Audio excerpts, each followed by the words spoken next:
In a small village named Rampur, there lived a poor boy named Mohan. His elderly parents lived with him in their tiny household.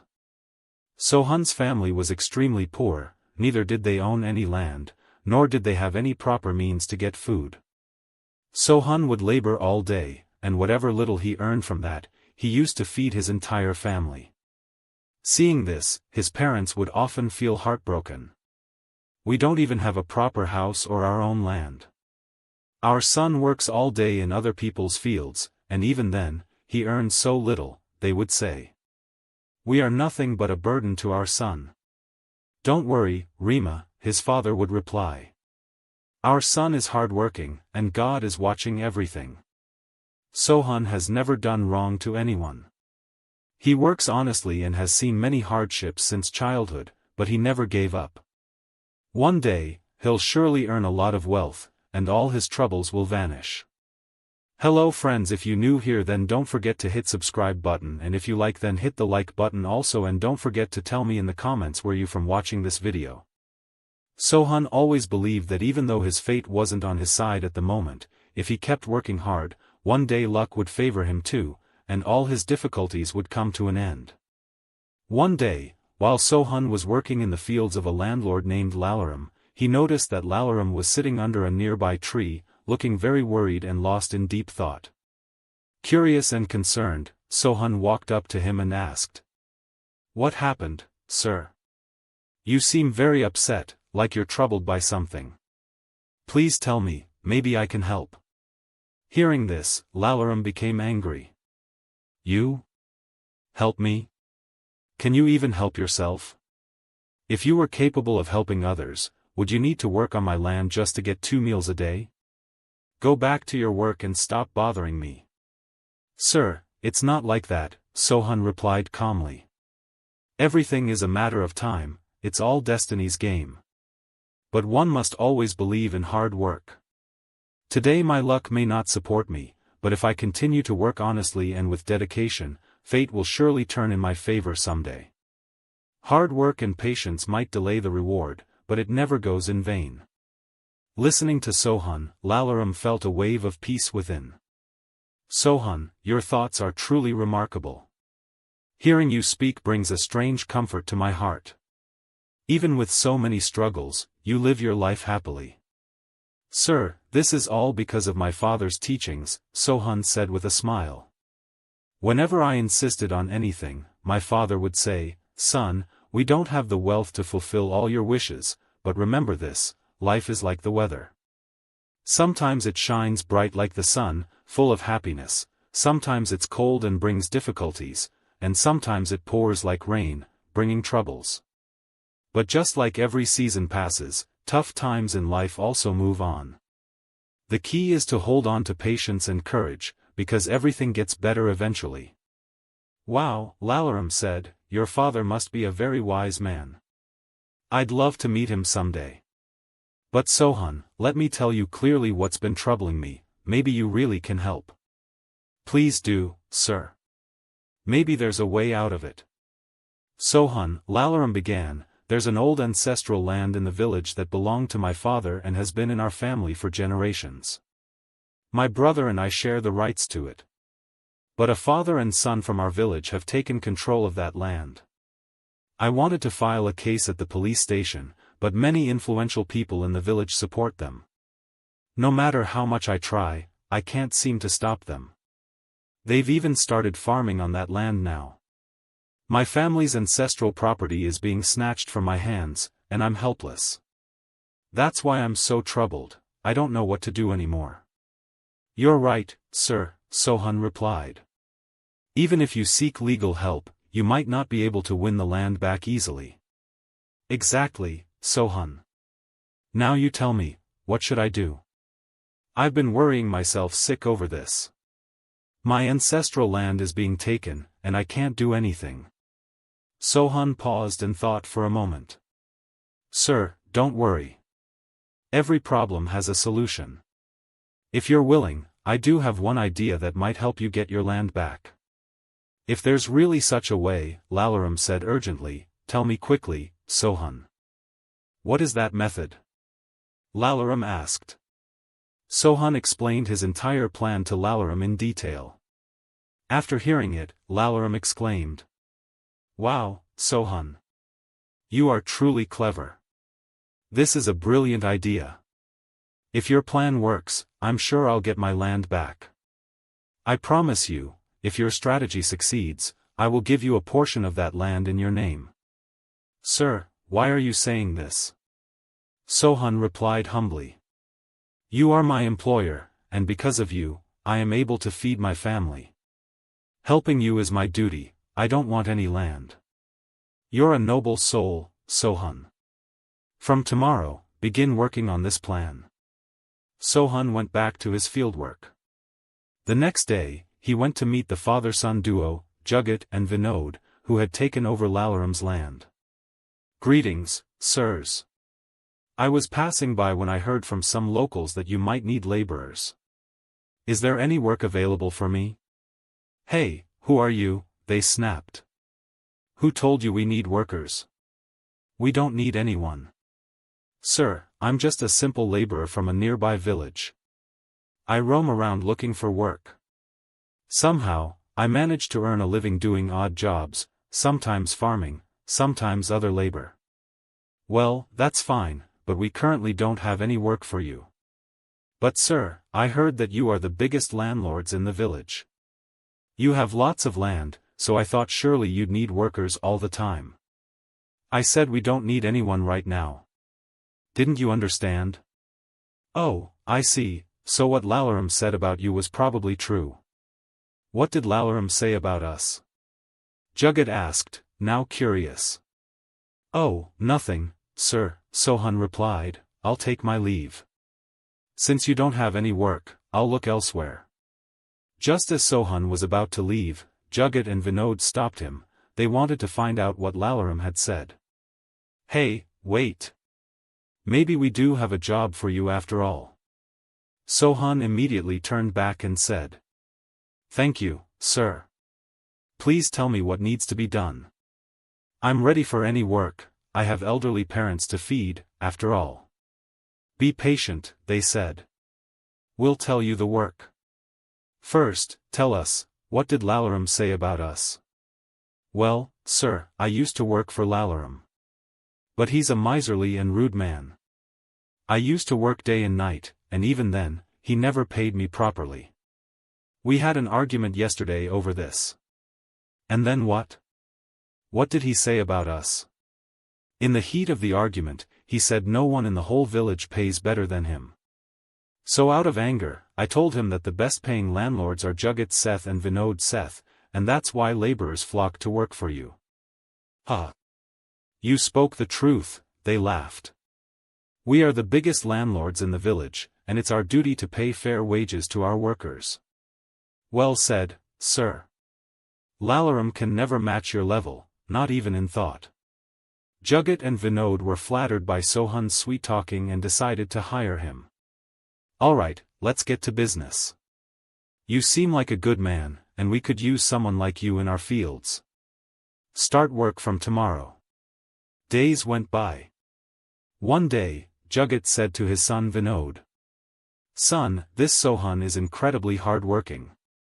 He alone does the work of 4 people. Good thing we hired him." "You're right, father. He's one of the most hard-working men I've seen. He stays here all day and never slacks off." Sohan had won both Jugat and Vinod over with his dedication. A few more days passed. One evening, Jugat and Vinod were inspecting their fields. As they reached one of them, they saw Sohan still working, even though it was getting dark. "Sohan, it's almost night, why are you still working? Go home and get some rest." "Sir," Sohan said, "rest isn't written in our fate. I have elderly parents at home. If I don't work, how will I feed them? It's better to work than sit idle at home. It keeps my mind focused too." "You're truly hard-working, Sohan. Alright, leave today's work here and go rest." Sohan responded, "There's no need for that, sir. No, I'm happy working. You all go ahead, I'm fine here." Alright then, Sohan, we'll head out. Finish your work whenever you feel like it and go home. After that, Jugat and Vinod left the field in Sohan's care. The next morning, when Vinod and Jugat returned to their field, they saw that the police were standing there. Seeing the police, both of them ran over and asked, "What happened, Inspector sir? Why are you here? Is this land yours?" the inspector asked. "Yes, Inspector sir, this land is ours. We even have the legal papers for it." "Well then, I'll have to take you both to jail," said the inspector. "What are you saying, Inspector sir? We don't understand." "What do you mean?" "You'll understand very clearly now. Look at what's been found on your land." As soon as the inspector said that, the father and son turned around and saw a buried corpse in their field, just a skeleton was left. Seeing this, the father and son were terrified. "Inspector sir, whose body is this? And how did it end up in our field? Don't make excuses now. First you kill people, then you bury them in your land, and now you're acting surprised?" "No, Inspector sir, we don't know anything. We have no idea how this body got here." "Stop lying. Even if you don't get the death penalty, at the very least you'll get a life sentence." Hearing talk of the death penalty and life imprisonment, both father and son got scared and started pleading in front of the inspector. "Inspector sir, we don't know anything about this corpse. We don't know whose it is or who buried it here." Trying to escape the situation, they started thinking of a way out. Just then, Sohan arrived. "Oh, master. Why is the police here? What's happened?" "Sohan, we don't know how, but this skeleton showed up in our field." "Master, how did this skeleton get here? This is very serious." "Yes, Sohan. We don't know where it came from. But the inspector thinks we killed someone and buried them here. Now you must think of a way to get us out of this." Seeing the three of them whispering among themselves, the inspector said, "Stop trying to come up with plans now. One of you, either the father or the son, is definitely going to jail. You decide who it'll be." "Inspector sir, give us a moment to decide who will go to jail." "I'll give you 5 minutes. Decide quickly." Sohan, Jugat, and Vinod walked a little distance away to talk. "Look, master, better one person gets caught than both. Now decide who it'll be." "Neither of us wants to go to jail, Sohan. Think of a way to save us both." "Master, may I say something? Looking at this skeleton, it seems it was buried many months ago." Hearing about the death penalty earlier had already scared Jugat, and now, after hearing Sohan, he immediately told him everything. "Look, Sohan, I'll be honest. We took over this land from Lalaram just a few months ago." Hearing this, Sohan pretended as if he didn't know anything. "What? What did you say, master? You took over this land? I don't understand. Please explain clearly." Jugat then explained the whole story of how they had seized the land. After hearing the entire story, Sohan said, "Master, I have an idea that'll kill the snake without breaking the stick." "Quick, Sohan, tell us what the idea is." "Before I tell you, let me ask, what's more important to you? This land or your lives?" "Sohan, what kind of question is that? Our lives are more precious than the land." "Then do one thing, master. Go and tell the inspector that this land belongs to Lalaram Seth. Tell him you only took the field from him a few months ago to work on it. I'll handle the rest." "But Sohan, won't we lose our land if we say that?" "No, master, perhaps you didn't understand my plan. When you tell the inspector that the land belongs to Lalaram Seth, who will the police arrest? Lalaram Seth. And when Lalaram goes to jail, you can take control of the land again. This way, you both avoid jail and still keep the land." Hearing Sohan's plan, the father and son were stunned.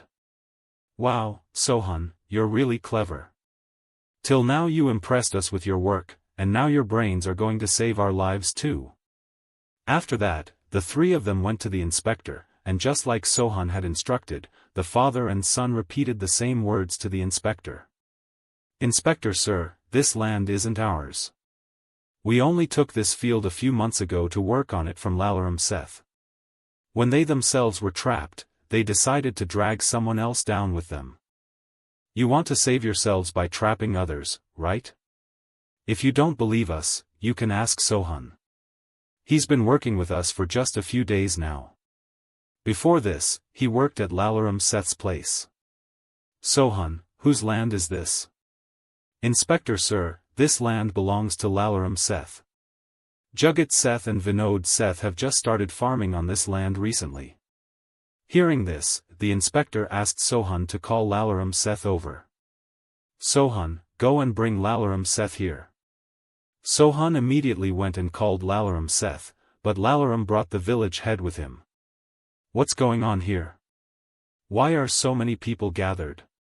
See, sir, a skeleton was found on their land, and now these people are saying that this land is not theirs, but belongs to Lalaram Seth. The inspector explained the whole story to the village head. Seeing himself trapped, Jugat said to the village head, No, village head, this land isn't ours. We've only been working here for a short time. You can ask our worker, Mohan. Yes, Inspector sir, this land belongs to Lalaram Seth. How can I believe that this land belongs to Lalaram? Our local inspector said there's a case running on this land, and it was under your control. Now you're saying it belongs to Lalaram Seth? No, sir, we tricked Lalaram. We were trying to seize this land, but now we don't want it anymore. If you want, we can withdraw the case as well. Inspector sir, please leave. We'll handle the rest. At the village head's request, the inspector left. The village head asked Lalaram, Now tell me, how did this skeleton get here? Who did you kill and bury it? Oh, sir, this is a fake skeleton. These two tricked me into losing my land. Mohan and I came up with this plan to get the truth out of them. As soon as Lalaram spoke, both father and son realized they were caught. This was our plan to get them to confess. Seeing that Sohan was part of this scheme, it became clear that this was all a conspiracy between Lalaram Seth and Mohan. The father and son had no choice but to admit their mistake. Please forgive us, village head. We were blinded by greed. Forgive us, we will never make this mistake again, and we will return the land to Lalaram Seth. Both Jugat and Vinod began begging for forgiveness. Seeing them pleading so much, Lalaram forgave them. The village head also decided not to send them to jail, and Lalaram withdrew the case. After Lalaram withdrew the case, the village head left. Thank you, Lalaram Seth, for forgiving us. We will never repeat this mistake again. It's all right, Jugat. Don't worry. I've forgiven you. Just remember, never do wrong by your own people for a piece of land. In tough times, your loved ones will stand by you. What's land anyway? Sometimes it's mine, sometimes it's yours. In the end, Lalaram Seth gave Sohan a portion of the land and made him the owner of it. Sohan, as I promised, the land you've been working on is now yours, and you're its owner. No, master, I don't need it. Remember, Sohan, what did you say to me? Keep working hard, and one day the door to your fortune will open. Well, now the door to your fortune has opened, and you're the land's owner. From now on, you won't have to work for anyone else. In this way, Mohan, with his hard work and wisdom, helped Lalaram Seth regain his land, and also taught the father and son a lesson. With his hard work and cleverness, Mohan changed his own destiny and became the owner of a large piece of land.